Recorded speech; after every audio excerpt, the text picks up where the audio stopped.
আসসালামু আলাইকুম। প্রিয় দর্শক, দুটো জনসভা মানে দুটো সমাবেশ নিয়ে আজ কথা বলবো।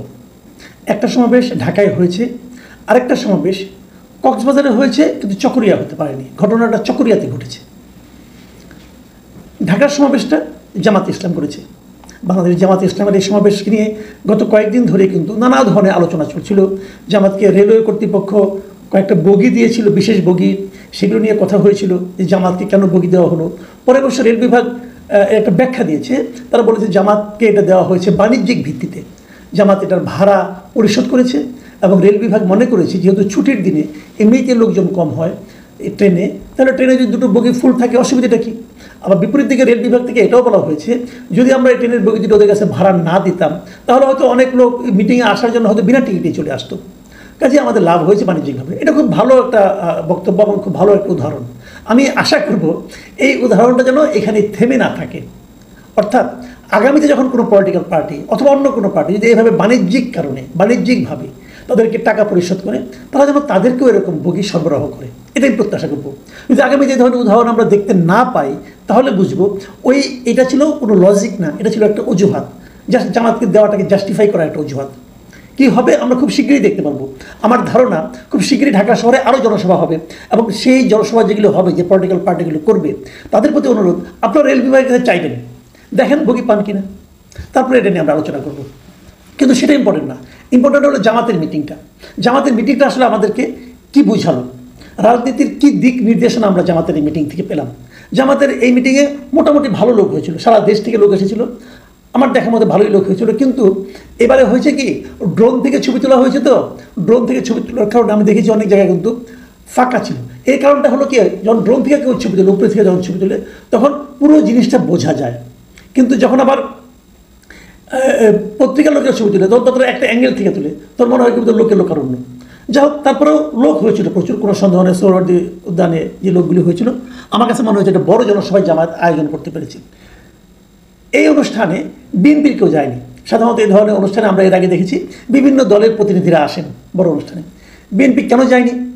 কিন্তু সেখানে এনসিপির সাজিদ আলম গিয়েছিলেন, সেখানে গণ অধিকার পরিষদের নূর গিয়েছিলেন, এনসিপি নূর এরা গেলেন, কিন্তু বিএনপি কেন গেলেন না? অথচ জামাতের সঙ্গে বিএনপির তো দীর্ঘদিনের একটা প্রেমের সম্পর্ক ছিল।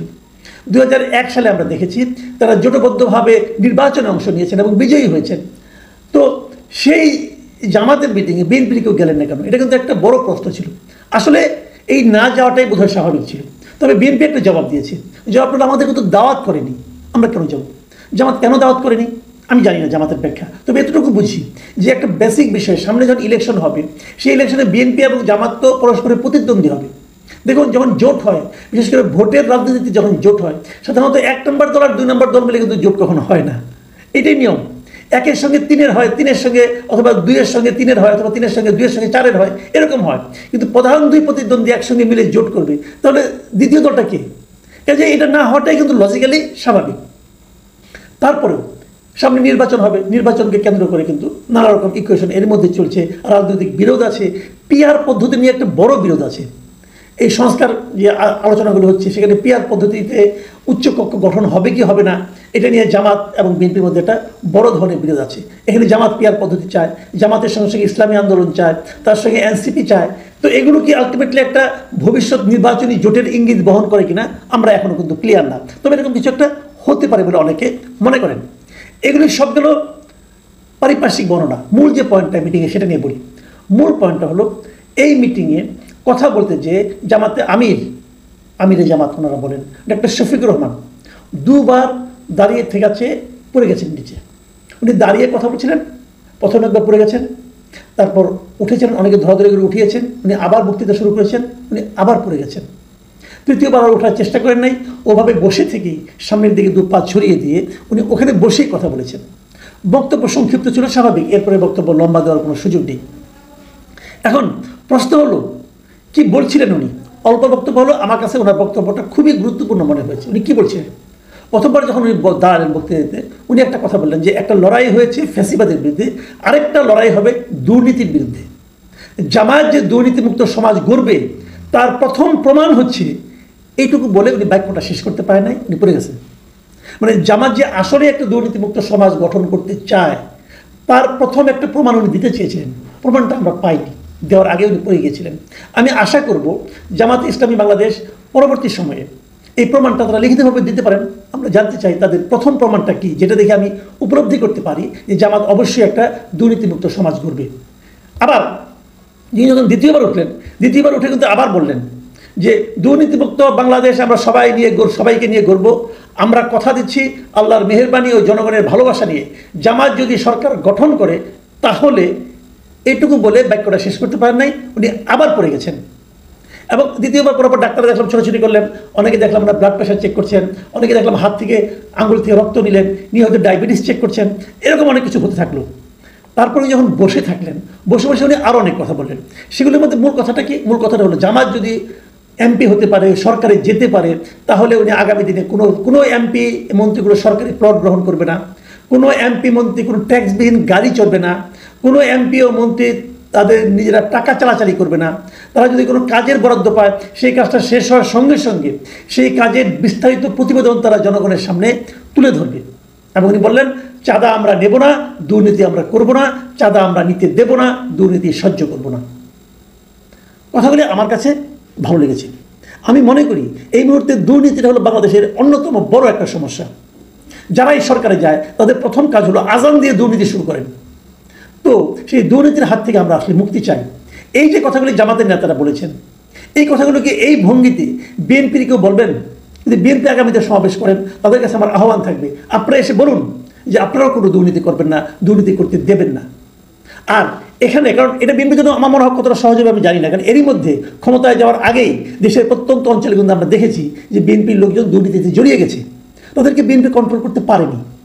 কিছুগুলো যেগুলো জেনেছে, যেগুলো মিডিয়ায় এসেছে, যেগুলো হইচই হয়েছে, তাদেরকে আপনারা বহিষ্কার করেছেন, কিন্তু যেগুলো মিডিয়ায় আসেনি তারা অবাধে চালিয়ে যাচ্ছে।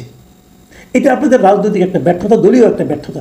কেন পারেননি আপনারা জানেন, আর আপনাদের নেতৃত্বের ব্যর্থতা বলে আমি মনে করি। জামাত যেটা বললো তারা দুর্নীতি করবে না, তারা কি অলরেডি কোথাও দুর্নীতি শুরু করেনি?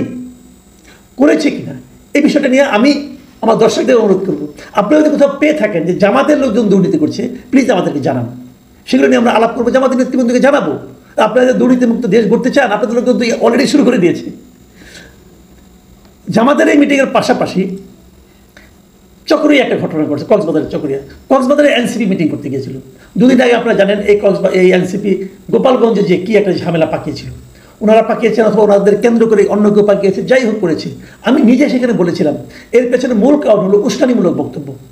কেন দেবেন আপনি? রাজনীতির কথা বলেন, ব্যক্তিকে ধরে ব্যক্তির চরিত্র হনন করে বক্তব্য দেওয়াটা কোনো সুস্থতার পরিচয় বলে আমি মনে করি না। আপনাকে বাইরে থেকে যে বলতে হবে কেন যে এই লোকটা খারাপ, কিন্তু ওইখানকার লোক জানে। ঠিক সেই একই কাজ এবার তারা করেছেন কক্সবাজারের যে এই এনসিপির মুখ্য সমন্বয়ক নাসিরুদ্দিন পাটোয়ারি, তিনি কি বলেছেন আমি ওনার কথা হুবহু পড়ে শোনাই আপনাদেরকে।